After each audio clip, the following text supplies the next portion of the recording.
Coming up live on LiveWire, we've got a great show for you today. We have some poetry, and we also have some theater. Lost in Little Rock is a play now playing at R25 in Midtown, and you can see it. And then also, we're going to talk to two poets, Andrew DeThai and I don't know, what is it? Oh, what is your name? Say it louder.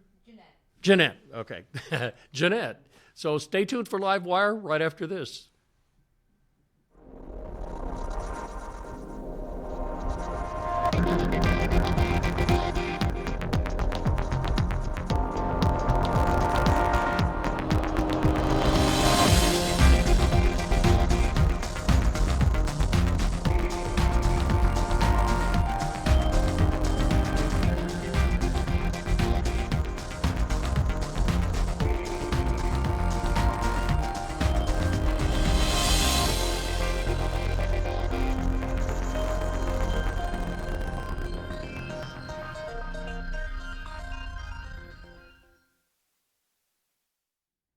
With me in the studio is a playwright. Yes, it's Linda Taylor from a R25 theater company.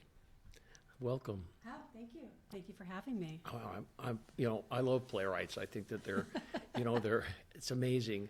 We used to think that all the plays, people who lived in New York wrote the plays and they sent them out here. Yes. But a real local playwright is amazing. It's good. There's plenty of us around here. It's a sign. Yes, the arts are alive and well. Yeah, they are. And the concept of writing a play, coming up with the structure of the play and how it moves along and grows, and there's a changeover. He gets caught or whatever it is. It's amazing experience to see new plays. This is something I've been working on for a couple of years, Mm-hmm. and it's family related, and I just decided to tell the story of how my parents became my parents and why they moved to Sacramento. How they got out of some place where... Yes. This is the whole concept of, like too much family. Yes. In too little of a home. Exactly. Yeah. I get that. And so this play has 6 more performances. Yes.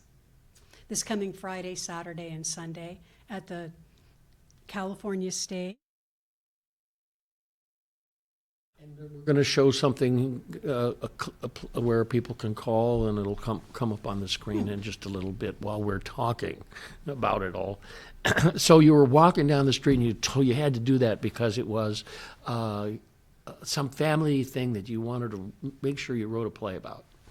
Well, I had written a short piece for my husband to do during the Spoon River Poetry Anthology at California Stage. Mm-hmm. And it went over really well. And one weekend he wasn't there, and another actor did it, and it went over really well.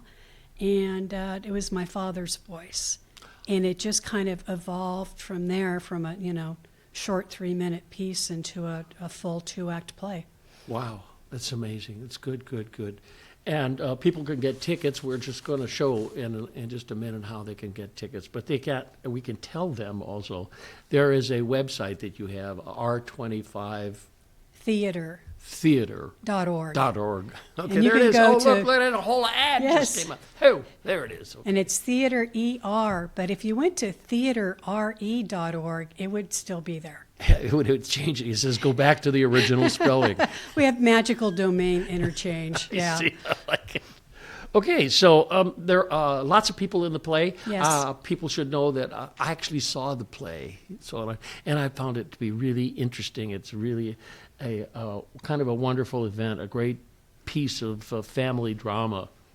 Yeah, and With some comedy. Yeah, it's a comedy. There's a rooster. Yeah, That's what my husband always says. If people get, talk about the family drama, he Did thinks you a little too audition the much. rooster? He'll say, "There's a rooster," Oh, yeah, there's a rooster in it. and the rooster's an important character. It's got to yeah. be funny if there's a rooster. So, but actually, it's kind of a drama. Yes. It has to do with, My finding mother- your way in the world from Yeah. being overborne by someone that wants to keep on being mama. It's my my mother and my father, who got married, and she was quite young, and it was her second marriage. She was barely 18 for her second marriage. And to save money, they moved in with my grandmother, Loshi. Oh. And that did not go well. No, that can happen. But I like the Loshi is a real character in the play. Yes. Yeah. They're real people. I changed some names. You didn't change the names? Well, let's have a look at some slides. You can narrate while we look at some slides from the show and give us a kind of a sense of, here it is. Whoop! Here we have Loshi and Doris. And this is in 1948 in Little Rock, but it looks like the Depression because mentally and physically they're still kind of there. Times are tough. I got it. Okay. Oh. And here we see my mother and my father, actors, Ruth and Harvey, and that is Jessica Brooks and Feta Faga. These are well-known artists in the town, and there's one of my favorites over there. There she is. Oh yes. Janet Motenko. Janet Motenko as Edna May, and in the center in the red we have Brooke McAllister as Mildred, known as the Church Ladies. The Church Ladies. They get the humor. Oh yeah. And then archetypes. And we have again, there's Sarah Jean in the background. Harvey and the Church Ladies having a discussion about catfish and crappie. Which do you prefer? Oh, well, yeah. And that's a Jodie great choice. Clemens playing Loshi and Timothy Sapinor as Doris. Oh, that's great. And that's one of those men's names, Doris, that was a man's name that evolves and becomes a woman's name, like Evelyn. Used to be a man's name, yeah. That's true. So, and how many more performances? We have 6 performances, Friday, Saturday, Sunday, for 2 more weekends at 25th and R Street. Is it Saturday at 7 p.m.? 7 p.m. We're like one of the theater companies that's shifting to that earlier time. Yeah. Okay. On And Fridays then and Saturdays. Sunday at 2? 2. 2, okay. We have a little B-roll. Let's have a look at it. Okay, here we go. More shingles to repair this roof, which is not my roof. I know. And Martha and Clarence don't. I know. Did you suddenly get yourself a paying job? Oh, Ruth, the 2 babies do not pay me. Michelle would let me quit school and get a job. If 2 babies wear you down, how are you going to work a line in a factory? Standing on your feet all day, every day. I'm almost 16. I could get a job in a department store. No, little missy. You go back in September and you will be the first poker to graduate from high school. I know. I'll get my diploma if it's the last thing I do on this earth. Oh, there you go. If you just tuned in, I'm talking to Linda Taylor, who's the playwright who wrote that play that we were just looking at. And that was Linda Taylor's phone that took that professional video snippet with the very professional sound also. So, yeah.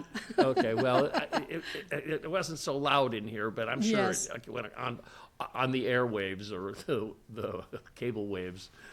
And that's Ruth explaining at the mature age of 18 how difficult it is to work in a factory every day, and that her sister, who is 15, is going to graduate from high school. She is not going to work. Oh, okay. Yeah. I got that. Okay, well, this is really good. And the theater group itself produces one play after another throughout the year? Yes. Actually, our next show up is going to be It's a Wonderful Life, a radio play. A radio play? Yes, it's the radio play version of the movie. And yes, so we're going to have Foley effects where actors will be making this different sound effects. Sound effects. Yes, and that's going to take place in the Wilkerson next door to Cal Stage. Okay, there are 3 theaters there, huh? Yeah, and that's going to open on December 1st. And all this information's at r25theater.org.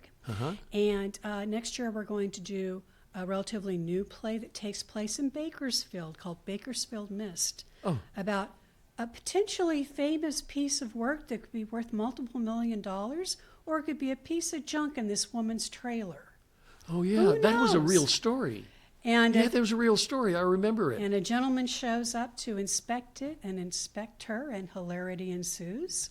Yeah. Yes. Okay. Well, We got about 30 seconds. Oh, okay.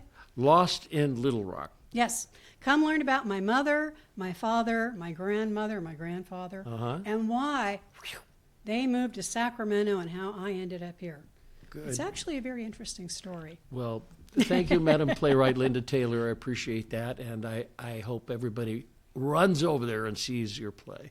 Talented actors, come see them. Okay.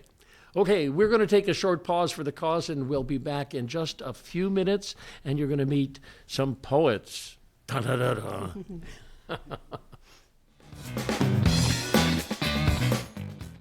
Fog. Not that fog. Fats, oils, and grease. Common sources that contain fog are meat, butter, and dairy products. Fog can clog your pipes and create sewer blockage when hardened. To prevent fog from clogging up your pipes, you can scrape grease products off of pans before washing, put leftover fats and greases into a sturdy container for later use, or trash any fatty food scraps in the garbage. Not the sink. Stop the clog. Learn more at sacsewer.com. Man, it's lonely. I'm going through life lonely. There is the therapeutic aspect of music, just expressing how you feel. I'm going to talk to Howie about his feelings, make it into a song.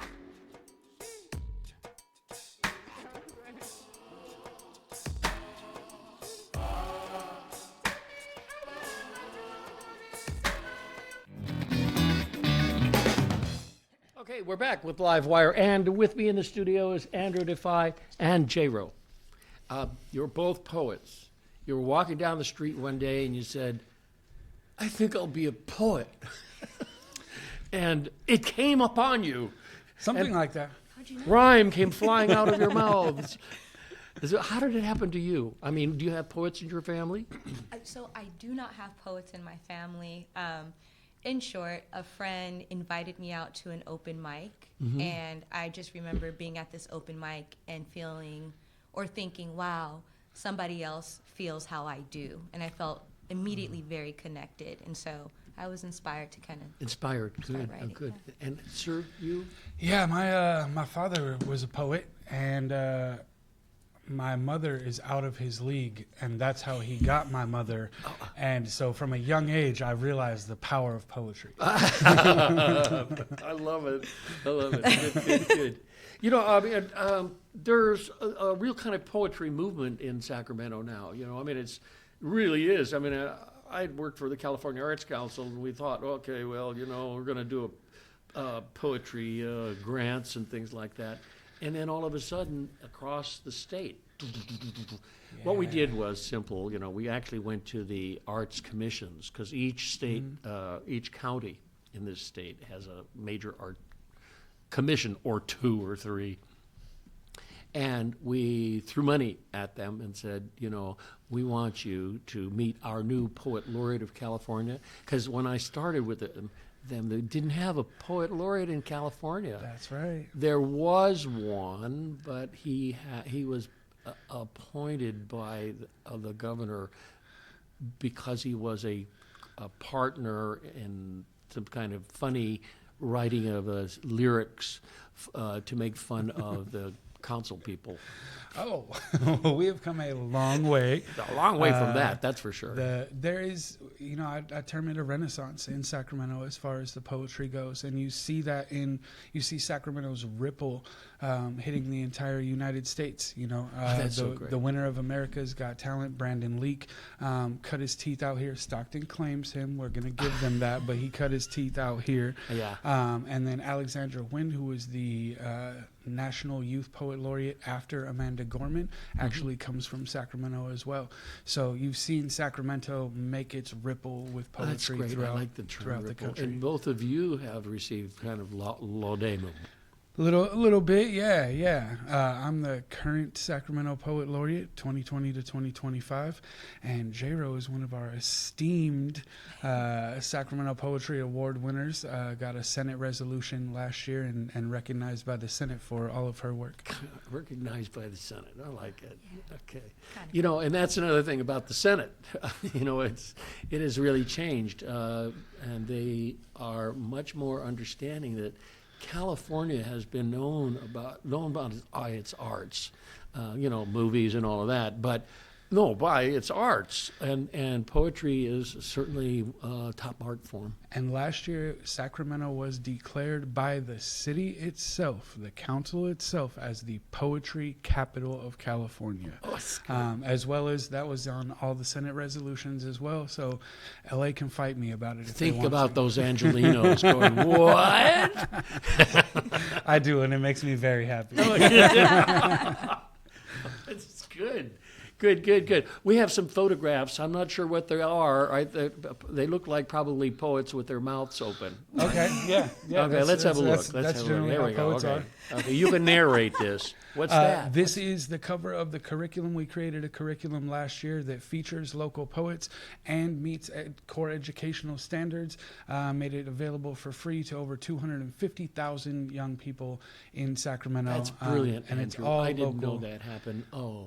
And this is kind of what the curriculum looks like inside. You'll see there's options for teachers because every classroom is different. So it depends on how your classroom works as to which direction you can kind of take and what lesson plan you want to take. Wonderful. It's enough to do. Absolutely. There's me and J-Ro getting, when J-Ro got her award. And that was the awards gala last year, which was a small private event, unlike what it will be different. this year.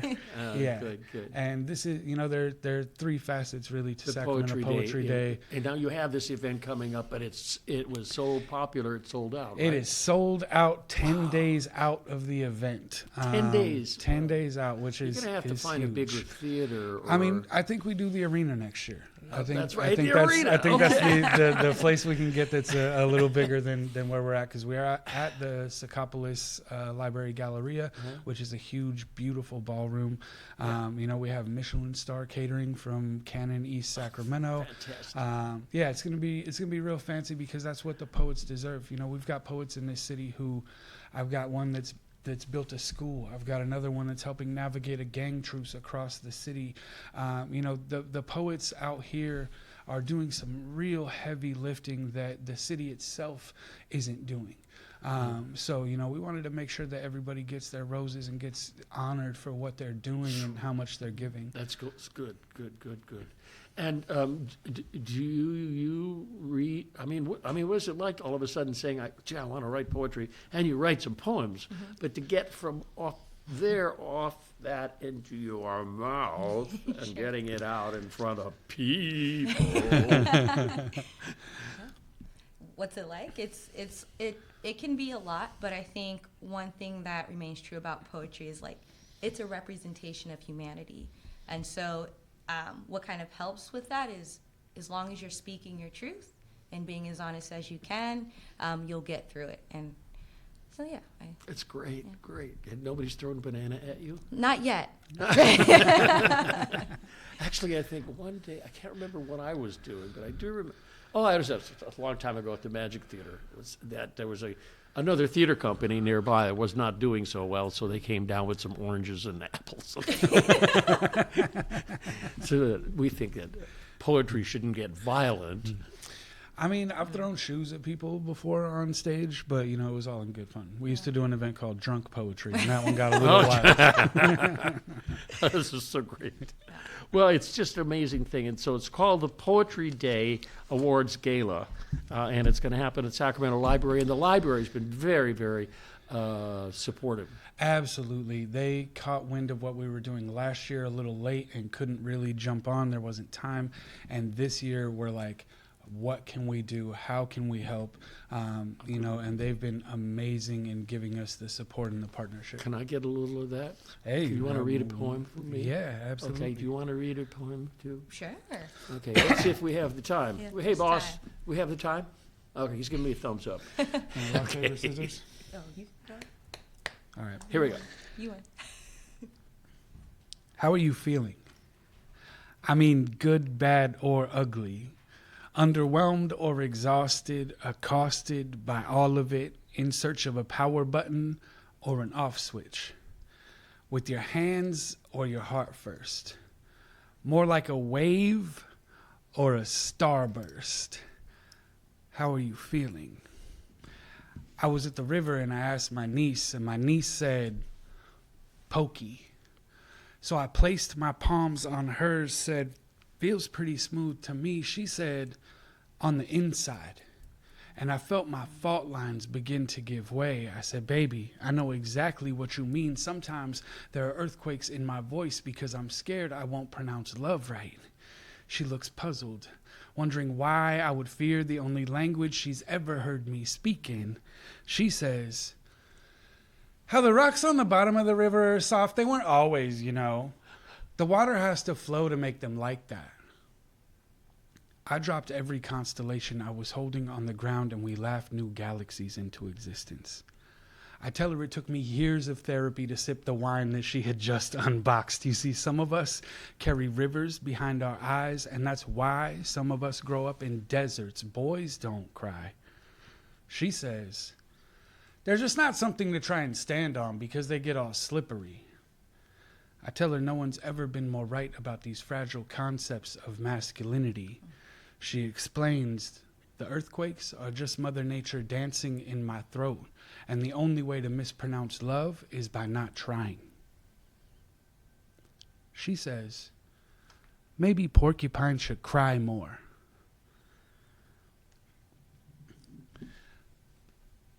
I ask her if I can write a poem about it. She says absolutely not. So I bribe her with ice cream, after which I ask again, how are you feeling? She says a little bit smoother. See, someday I'm going to talk to her about systemic oppression and mental health and generational trauma and how our bodies are big enough to hold the top of joy and the bottom of grief at the same time. But today, I simply tell her, we all feel pokey sometimes. Wow.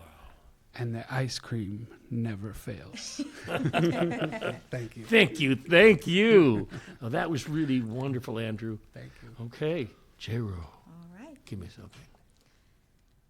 If joy could talk, it would tell her to crawl out of the black abyss. It would tell her to embrace charcoal curves, to forge not walls, but to fortify home. For home is always sacred, is always body and temple and yours. And don't that make you worth worshiping? And don't that make you a queen? If joy could talk, it would say, relish.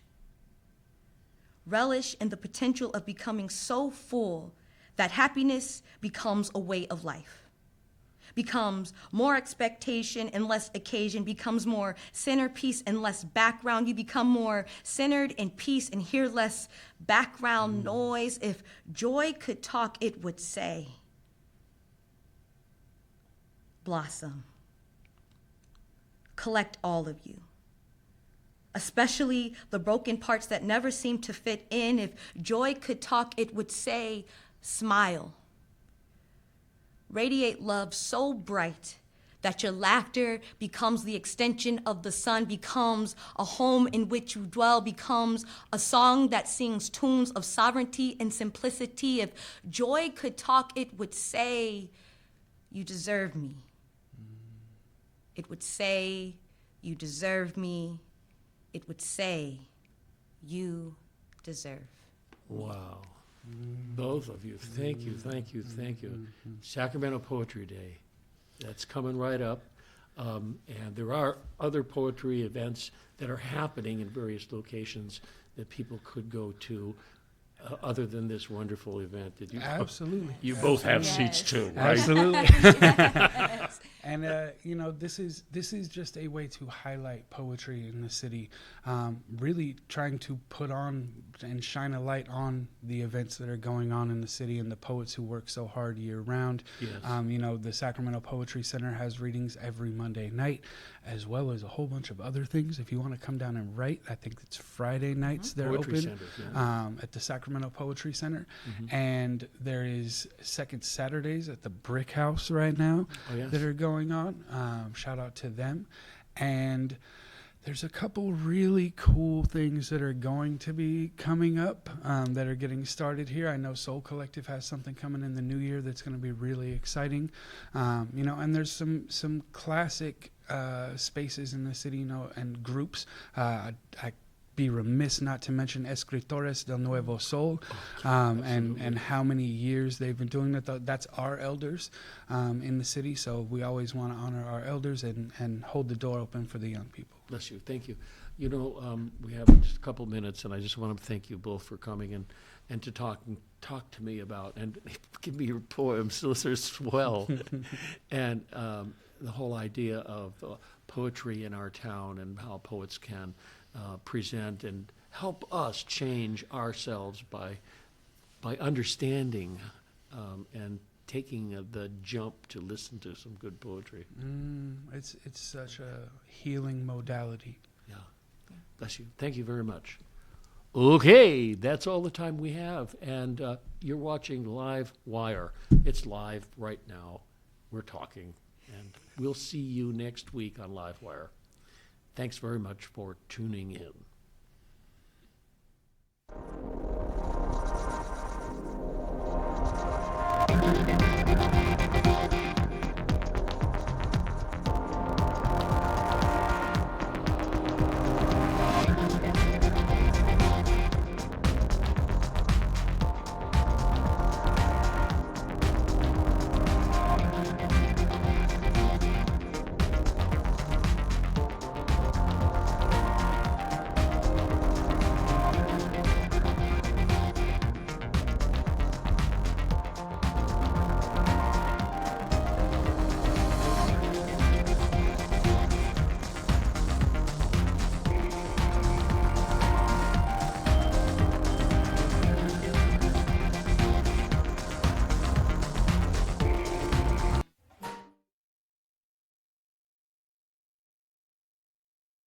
Convenient. But they aren't removed during wastewater treatment. I'll call my pharmacist now that you mention.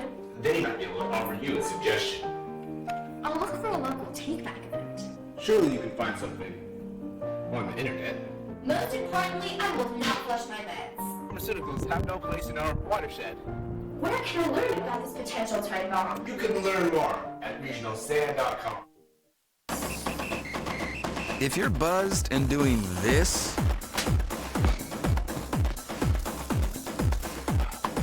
to make yourself feel okay to drive, ZWX.